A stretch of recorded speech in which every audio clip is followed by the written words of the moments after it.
You know those beliefs you have, the ones you'd argue about all night long? Political opinions, personal philosophies, the big ideas about how the world works. Well, what if the strongest viewpoint you could possibly have is to not have a fixed one at all? Today, we're going to dig into this ancient concept called Diṭṭhi, or view. And trust me, getting a handle on this is an absolute game changer for finding some real mental clarity. All right, so here's the game plan. First, we'll nail down what Diṭṭhi actually is. Then, we'll explore the trap of what the ancient texts call wrong view. After that, we'll look at the solution, the path of right view. Then, and this is the really cool part, we'll see why even a right view is ultimately just a tool. And finally, we'll bring it all back to our world, right here and now. All right, first things first. What in the world are we even talking about when we use this word view? Let's break it down. So before we jump into all the ancient stuff, just pause for a second with me. What's one belief that you really hold on to? I mean, something you defend to the end, something that feels like you. We've all got them, right? They're kind of like the operating system running in the background of our minds, shaping everything we see. Well, in Pali, the language of the earliest Buddhist scriptures, there's a word for exactly that, and that word is Diṭṭhi. Now, it translates simply as view, opinion, or perspective, but it's so much deeper than just a casual thought. Think of it like a pair of glasses you're always wearing. Diṭṭhi is the very lens that colors and shapes everything you see. It literally defines your reality. Okay, and this is where it gets really interesting. These ancient teachings don't just say, oh, everyone has their own opinion and that's fine. No way. They are super clear that some views, some of these lenses we look through aren't just incorrect. They're actually dangerous. They can be a trap.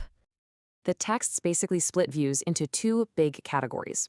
On one side, you've got Majjhima Nikāya. That's wrong view. This is the unskillful, damaging stuff that leads to negative outcomes because it's rooted in a total misunderstanding of how things work. On the other side, you have Saṃyutta Nikāya, right view. This is the skillful, beneficial stuff. And why is it beneficial? Because it's based on seeing things as they actually are. So you might be wondering, where does this wrong view even come from? Well, the texts point to two main culprits. First, Barato Kagoso. This basically means hearing things from an unreliable source. You know, bad intel, misinformation. The second cause is Ioniso Kamaнаsikaro. And that's a fancy way of saying you're just not paying close enough attention. You're not thinking things through or questioning your own assumptions. And get this, the texts give some pretty wild examples to show just how serious this is. There's a story about an ascetic who adopted the view that if he acted exactly like a dog, he'd secure a good rebirth. The text is blunt. Nope, that is a wrong view. And it's not just harmlessly weird, it's a direct path to more suffering. Now, that's an extreme example for sure, but it's a powerful warning about the danger of clinging to a flawed idea. Okay, so if that's the trap, what's the way out? Let's switch gears and look at the solution, the path of right view. Now, this is a really big deal. Saṃyutta Nikāya, or right view, isn't just one good idea among many. It is step number one, the absolute starting point of the Noble Eightfold Path. That's the entire roadmap for practice. It is the foundation. If you don't get this first step right, the whole structure is built on shaky ground. So what is right view really? Well, it boils down to a couple of key things. First, it's about deeply understanding the Four Noble Truths, that suffering exists, it has a cause, it can end, and there's a path to end it. It also means letting go of some major mental baggage, specifically what are called the first three fetters, that rigid idea of a permanent self, crippling doubt, and just blindly following rituals hoping they'll magically fix everything. And just like wrong view has its causes, so does right view. And it's actually a perfect mirror image. It starts with Parato ke goso, but this time it's about hearing the true, skillful teachings. And you combine that with Yoni Soka Manasikaro, applying wise, careful attention.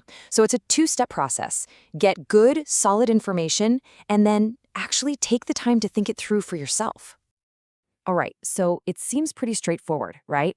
Ditch the wrong view, adopt the right view. Job done. But this is where things take a really fascinating twist. The teaching doesn't just stop there. It asks us to go one step further, and it's a big one. There's this amazing parable that explains it perfectly. Imagine you're standing on the edge of a huge, raging river, and you need to get to the other side. So you build a raft. You use it, you paddle across, and boom, you're safe on the other shore. Now, here's the question. What do you do with the raft? Do you pick it up and carry it on your back for the rest of your life? Of course not. That'd be insane. You leave it behind. It did its job. And that is the mind-blowing point here. Even right view, the best, most helpful view, is just a raft. It is a tool. It is incredibly useful for getting you from the shore of confusion and suffering to the shore of freedom. But it's not the destination itself. It is not supposed to become the next piece of baggage, the next identity you have to defend. The texts say that to be truly free, you have to let go of two big dependencies. The first one is pretty well known, tanha neseo, our dependency on craving, on wanting things. But the second one is just as important, and it's Diṭṭhi neseo, our dependency on views. Think about that. Real freedom means you're not a slave to your desires, and you're not a slave to your own opinions. So let's bring this all back home. How on earth do we use this ancient wisdom in our world today? I mean, we are just drowning in opinions, right? More views, more hot takes, more beliefs flying around than at any other time in history. You know, it's funny. The ancient texts had a name for this exact situation. They called it the Diṭṭhi Gahanam, the thicket of views.